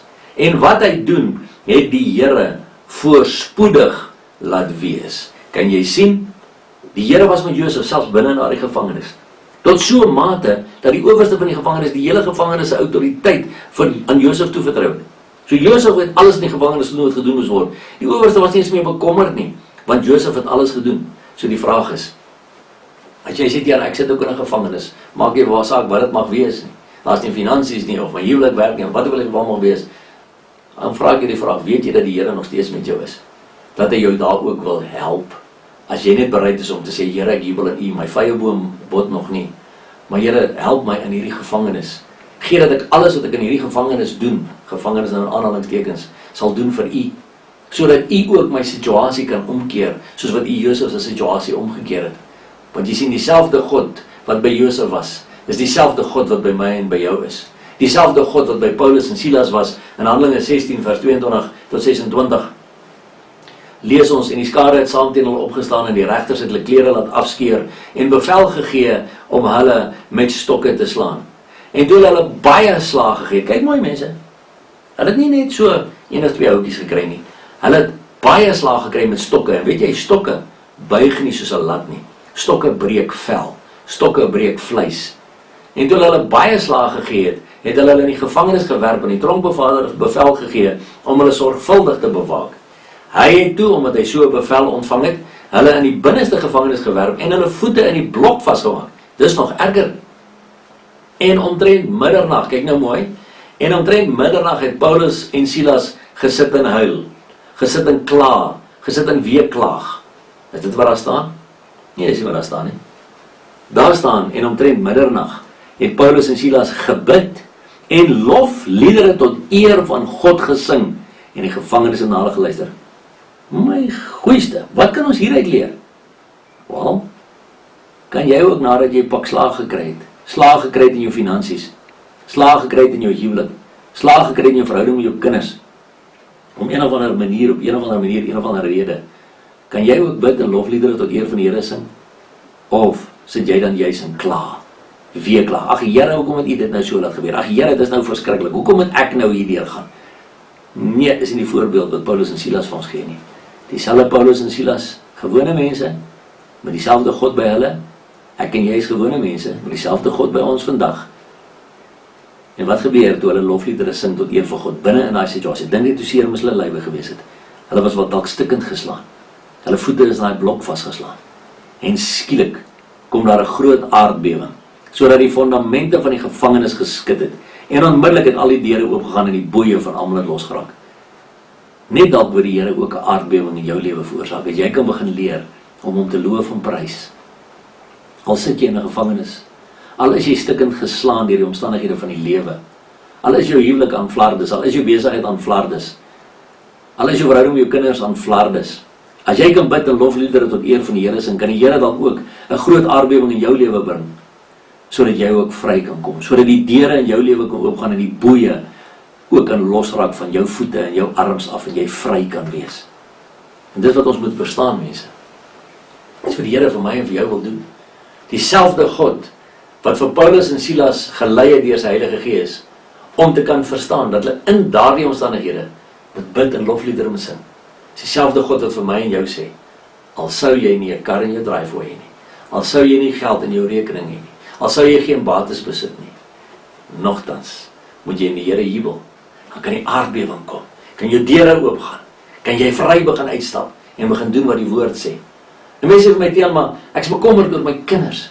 My kinders, lyk nie of hulle van God en sy gebod enigiets wil weet nie. Ek bid vir my kinders, maar, en sê ek, wow, staan op die woord van die Here. Die Here gee vir ons 'n wonderlike verbond in die woord. Lees saam met my Jesaja 59 vers 21. Wat my aangaan, dit is my verbond met hulle, sê die Here. Verbond, sterkste vorm van 'n ooreenkoms wat bestaan, hy kom van God af na die mens toe. So dit is my verbond met hulle, sê die Here. Sê wie? Sê Yahweh. My gees wat op jou is en my woorde wat ek in jou mond gelê het, sal uit jou mond nie wyk nie, en ook nie uit die mond van jou kroos en uit die mond van die kroos van jou kroos, sê die Here, van nou af tot in ewigheid. Wat 'n wonderlike verbond. So die Here het 'n kontrak met jou, my broer en my suster, oor jou kinders. Omdat sy gees op jou is en sy woorde in jou mond is, sal sy woorde nie uit jou mond uitwyk nie, maar ook nie in die mond van jou kinders en ook nie in die mond van jou kleinkinders nie, sê die Here, van nou af tot in ewigheid. Maar dan moet jy staan op hierdie verbond. Dan moet jy nie goed sê soos, ja, nee, ek weet nie of my kinders ooit gered sal word. Ek weet nie of my kinders ooit wil. Nee, Here, U het 'n verbond met my. Vader, ek staan op die verbond, ek roep my kinders in. Here, dit lyk nie tans of my kinders iets van God en sy gebod wil weet nie. Maar Here, ek roep hulle terug op grond van die verbond wat U met my het. So dankie Here dat U getrou is aan die woord. Dankie Here dat ek weet, U doen dit vir my. En dan kry ons ook die bevestiging in Handelinge 16 vers 31, nadat Paulus en Silas so gesing het en die tronkdeure oopgegaan het, die tronkbewaarder gevra, meneer, wat moet ek doen om gered te word? Dan sê hulle in vers 31, toe sê hulle, glo in die Here Jesus Christus en jy sal gered word, jy en jou huisgesin. So mense, dit is wat jy moet verstaan. Al is jy 'n ouer wat diep bekommerd is oor jou kinders, as jy 'n gelowige kind van die Here is, het jy hierdie twee verse om op te staan. Here, ek staan op die verbond. Elke dag van my lewe bid ek dat die Heilige Gees my kinders sal oortuig van sonde, geregtigheid en oordeel. Johannes 16 vers 8. En wat jy ook nog bid is, jy bid dat die Here mense, arbeiders in die oes oor hulle pad sal bring. Ons praat van divine connections. Mense van hulle portuur, jong mense om oor hulle pad te kom, maar wat gelowiges is. En dat wanneer daardie jong mense met hulle praat, dat die Heilige Gees hulle sal oortuig van sonde, geregtigheid en oordeel, volgens Johannes 16 vers 8. Dis die een deel wat ek doen. Die ander deel wat ek doen is, Here, ek staan op die verbond.